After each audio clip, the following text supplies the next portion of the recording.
Pernah nggak sih kalian ngerasa kayak terjebak gitu, seolah-olah ngulangin kesalahan yang sama lagi dan lagi? Nah, di pembahasan kali ini, kita bakal coba bongkar misteri kenapa sih kita sering banget kejebak di pola yang itu-itu aja. Dan yang paling penting, kita bakal cari tahu kunci buat keluar dari lingkaran setan itu. Rasanya tuh personal banget, ya kan?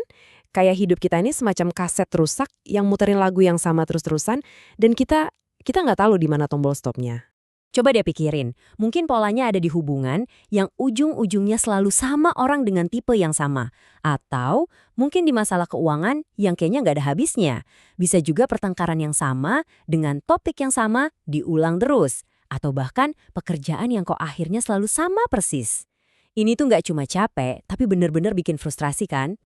Oke, untuk bisa paham sama pola kita sendiri, kita perlu mundur sedikit nih, dan ngeliat gimana cara kerja realitas itu sendiri. Yuk, kita mulai dengan sebuah metafora utama dari sumber kita, memandang realitas sebagai sebuah koin yang terus berputar. Konsep utamanya ini datang dari dunia sains, namanya superposisi. Gampangnya gini, ini tuh prinsip di mana segala sesuatu bisa ada dalam semua kemungkinan keadaannya secara bersamaan, sampai ia diamati atau diukur. Jadi, coba bayangin realitas itu kayak sebuah koin yang lagi berputar kencang di udara. Selama koin itu muter, dia itu bukan sisi gambar, bukan juga sisi angka. Dia adalah keduanya sekaligus, sebuah lautan potensi yang gak ada batasnya. Nah, di sini nih letak perbedaannya. Di satu sisi, ada koin yang berputar. Ini tuh simbol dari kemungkinan tanpa batas, ketidakpastian, dan ya potensi untuk berubah.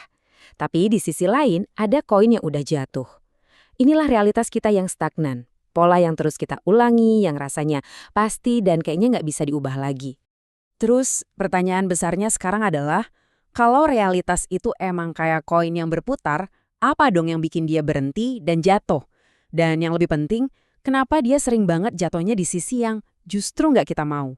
Sumber yang kita bedah ini ngasih jawaban yang, wah, kuat banget lewat kutipan ini. Ternyata, yang menghentikan putaran koin itu adalah kesadaran kita sendiri. Inilah inti dari apa yang disebut efek pengamat.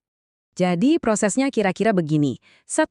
Hidup kita itu sebuah putaran penuh dengan potensi. 2. Pandangan kita, yaitu fokus pikiran dan emosi kita yang paling kuat, itu bertindak sebagai sebuah pengamatan. Dan 3. Putarannya berhenti, semua potensi tadi langsung runtuh jadi satu realitas tunggal yang kita fokuskan. Jadi pas kita terus-terusan ngerasa, aku selalu gagal, atau aku emang gak beruntung, ya sudah, koinnya berhenti di sisi itu.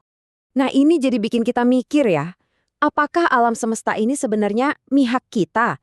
Atau justru sebaliknya, melawan kita?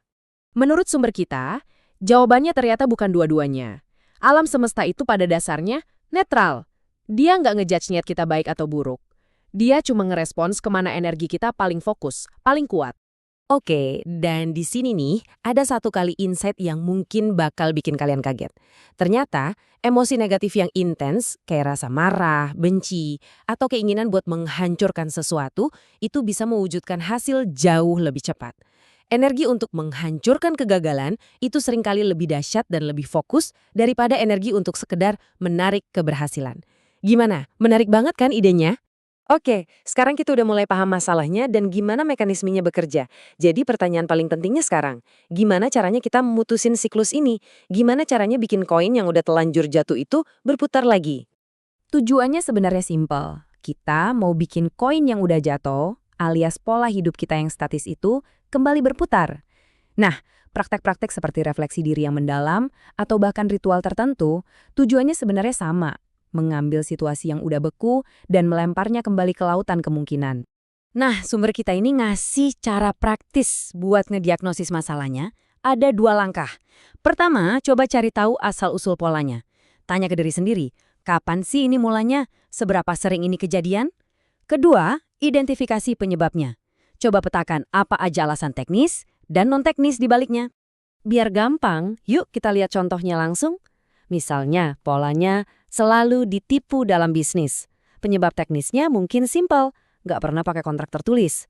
Tapi penyebab non-teknisnya yang lebih dalam bisa jadi gampang banget percaya sama orang yang kelihatannya karismatik. Atau dalam hubungan, penyebab teknisnya sering ngabain red flag di awal, sementara penyebab non-teknisnya adalah keyakinan di alam bawah sadar kalau aku nggak pantas bahagia. Dan disinilah kuncinya. Ketika kita benar-benar ngerti kenapanya, kenapa sebuah pola terus terjadi, saat itulah kita merebut kembali kendali. Kita dapat kesadaran yang kita butuhin untuk akhirnya bisa memilih jalan yang berbeda.